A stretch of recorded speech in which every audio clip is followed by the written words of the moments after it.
I am going to teach you a lesson. Be my slave or I'll wreck your life. Today we bring the story of a wife who threatened her husband of divorce to keep him on a leash. Dear subscribers, we have crossed 1,700 subscribers and are racing towards our first 2,000 subscribers. Please hit the subscribe button and hit the bell icon for notifications for our latest story. Share a like if you like this story. Let's start with the story. Hi, I'm Ted. At 44, I find myself knee-deep in the world of engineering, orchestrating the setup of new factories and ensuring the seamless functioning of machines. My job demands my complete dedication because even the slightest oversight could translate into significant financial losses. In my personal life, I was married to Kathy, my high school sweetheart. We tied the knot at the age of 25, and while I was immersed in the dynamic challenges of my career, Kathy chose to stay at home and manage our household. I made it a point to pamper her, making sure her needs were met. We went on vacations, and I occasionally showered her with gifts. In bed, I ensured that all fantasies were catered to. So, you see, there was nothing to complain. The only problem, my mother-in-law. I never liked her, never in my life did I like her. I always had this repulsive feeling being near her. She was like the Brie Larson and Rachel Zegler fused to create a new form of a devil woman.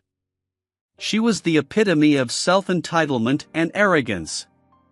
My father-in-law divorced her after 30 years of marriage and at my wedding told me to stay clear of her.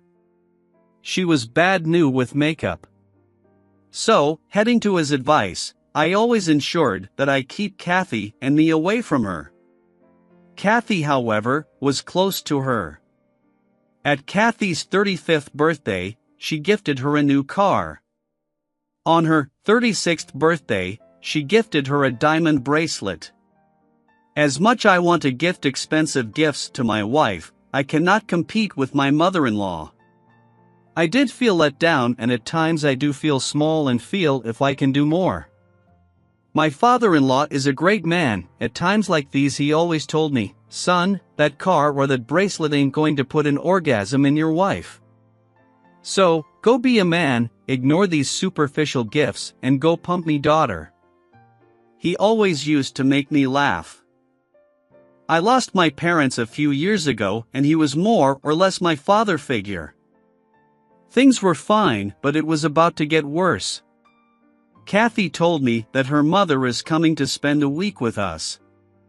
I was terrified. For the next 1 week, I tried my best to be the nice son-in-law, but nothing seems to please my mother-in-law, Karen. She had to find flaws in everything.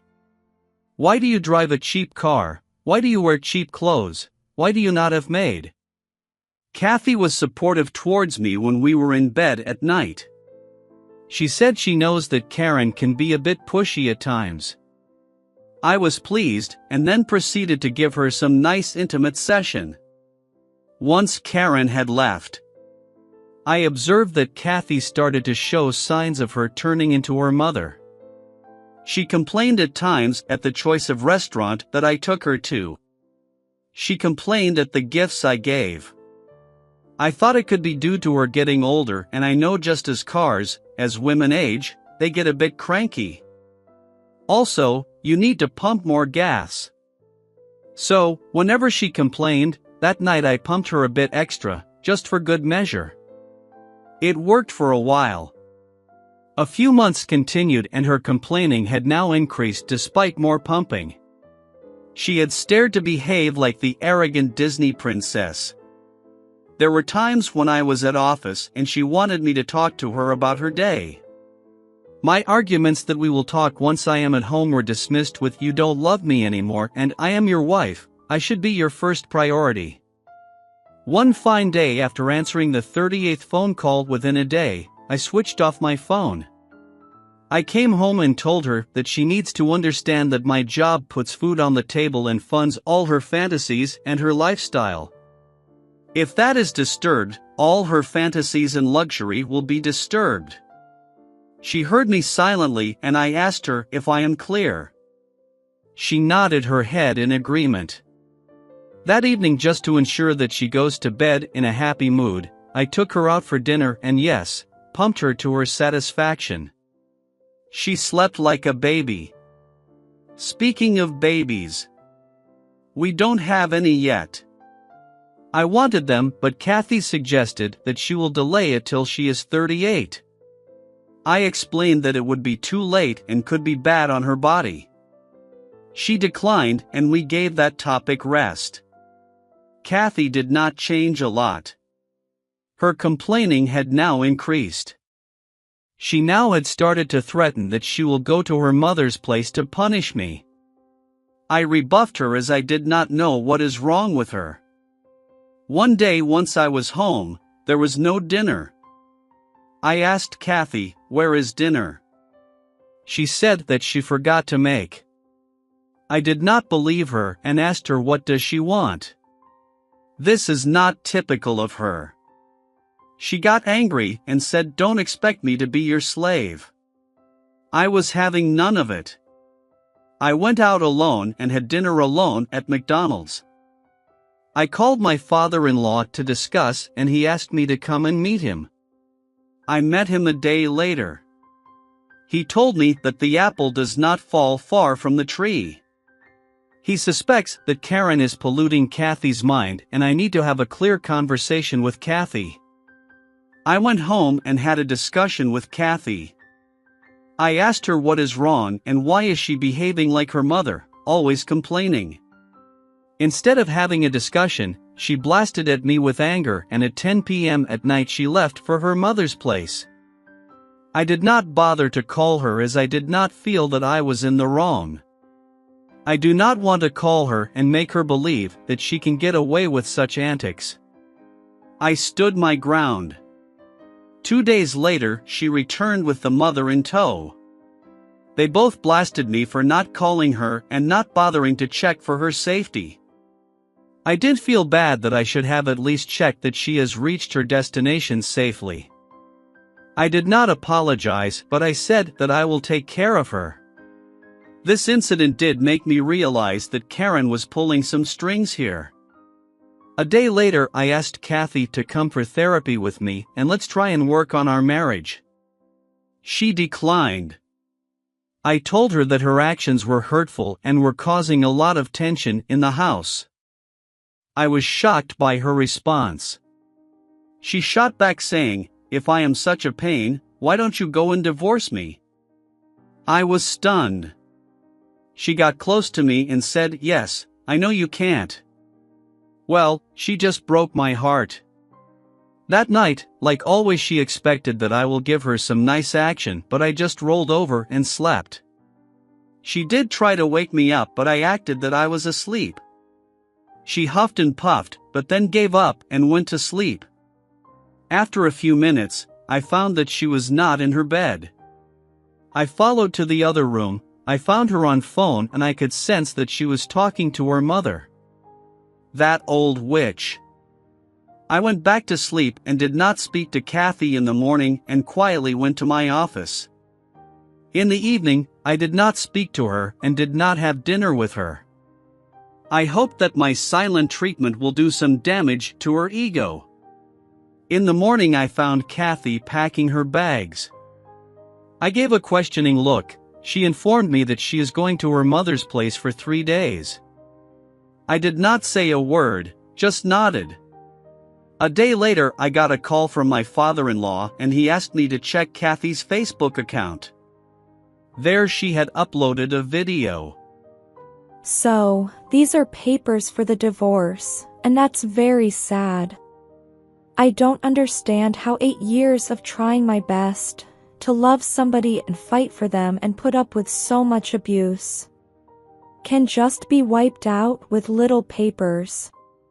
It's not easy, and as much as I know that this needs to happen, it still hurts, 'cause I never wanted this.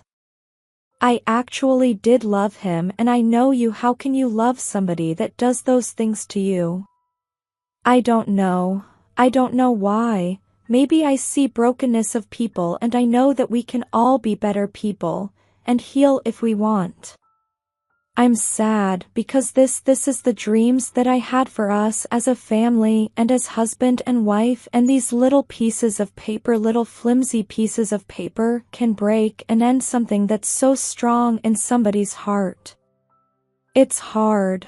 I'll get through, but I'm sharing my journey with you guys. Every part of it, just so you know that you're not alone and you guys make me feel not alone. That was indeed strange and shocking. For starters, I am not an abuser. I have given you so much, yet you accuse me of wrecking our marriage.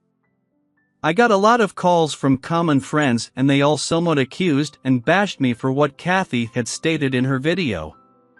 Some of them did not believe it and they just asked what is going on. I was tired of explaining and just shut down everyone around me. I even faced some flack at work as some colleagues saw that video. I was called by the president of the company for the matter of abuse on the video. I tried my best to explain, but he asked me that I should take care of matters at home and take a leave of absence for the next 15 days. One day my reputation and my life were almost shattered. Kathy now needs to understand that if you play you have to pay. I kept checking her Facebook account and soon found another video. I know that this is going to be a process for me, ups and downs, and I'm sure you know why probably, like Kathy, smile like get over it. You know, but this is my page to heal and to be brutally honest about every piece of this journey. So, I barely slept last night. I've got a migraine. My heart's broken and so much. Me wishes that he'd be like, I'll change. I'll fix this. I love you. I'm sorry for all the things I said. You know you never deserved it. I'll never say that again. I'll pay attention to you. I'll communicate with you. I'll lose my anger. It's not going to change, but I guess I am. Somebody that will always have hope, because not always have hope until the divorce is done. I'll always have hope that things could change. I guess that's just me being stupid. I'm sure many of you would say, or maybe it's just me trying to see the good in everybody. I don't know what it is. I'm not weak. I did get the divorce papers. I called my father-in-law. He gave me a number for the same lawyer who took care of his divorce. Met him in person. The lawyer asked me, from now on, record every phone call and record every interaction with Kathy. This is something they missed with my father-in-law's time. So, I put a recording app on my phone and put some cameras in and outside my home. 3 days later Kathy called and asked, "Did you learn your lesson?" I was shocked at the arrogance and was seething with anger. She said that she is ready to come back and remove the video if I am ready to change for her. I asked what change does she want. She was silent for a sec and said that you will hand over your monthly salary to me and I will give you monthly allowance and I will run the house. I knew she was being coached to speak. The mother and daughter duo want to make me a slave. I hung up. A day later someone asked her on Facebook if her husband is actually beating her and is abusive. Her response was something that she would regret later. Someone asked to hear my husband's side, so let me tell you my husband's side. Well, he loved me and gave me everything he had, did everything in the world for me, and you know what? I have to tell you though, actually to his credit he did do so much for me. Except show me love and respect and attention and hold me and kiss me, and look at me and communicate with me, and try to have conflict resolution. He did everything in the world that money could do or he could physically do, but emotionally he's been gone since last 2 months. I downloaded the video and sent to my company's president. He sent me a thumbs up and asked to join after the 15 days paid vacation. I was happy, but Kathy still had to learn her lesson. I did not answer any of her phone calls. As the date for the first divorce hearing came close, the phone calls increased. I also got a lot of calls from Karen as well. I did not answer. So, finally we got to the divorce hearing and the judge asked Kathy to explain her situation, to which she stated that I was abusive. The judge asked about the incidents, to which Kathy did not have a lot to highlight. The judge asked if she was being abused, why did she never call the cops or complain anywhere? She had no answer. She then stated that I do not take care of her needs, to which my lawyer presented the bills to every gift she had received. The judge then asked me if I wanted a divorce. I said yes. He asked what is my issue with the marriage. I explained that my wife has been hell-bent to destroy my livelihood and my reputation, and I do not see any reason for me to reconcile with her. She has accused me of things that I have never done and even gone on social media to post all sorts of lies on my name. I can no longer trust her commitment towards our relationship. I even handed the appointment slip for therapy session that I had booked for both of us, which Kathy had declined. So, I do not see any effort or any commitment for this relationship. The judge asked for both of you to attend therapy and gave a date for the next hearing. The therapy sessions started and Kathy, to my surprise, did not attend the first 3 sessions and was late on the next 2 sessions. Months later, when the final hearing came up, the judge went through the report and handed us our divorce. Kathy screamed and said that it was not supposed to be like this. I was not supposed to be divorced. She screamed at her mother, "You said that the court will come in my favor. What have I done? This is not supposed to happen." She was asked to be quiet, but she kept screaming and even hurled some choice words at her mother. My father-in-law, who was also present at the court, came to the rescue and took Kathy out of the court. Outside, he hugged her and told her, "I had always reminded you to keep your marriage away from your mother. You took orders from a person who failed her own marriage, and now you have wrecked your marriage as well." I slipped out of the court, and I know I have to pay a monthly alimony, and I am still fine with that. My father-in-law called me a few days later. I went to meet him. He said that he is sorry for what has happened and asked if things will remain cool between us. He always saw me as his son and wants to keep it that way. I hugged him and said that it will remain as it is. I had blocked Kathy and her mother from all contacts. Friends who stood by me remained my friends. The ones who did not side with me are no longer my friends. I did get married again, but this time I married an Italian woman. Yep, I did become a passport bro. I am proud it.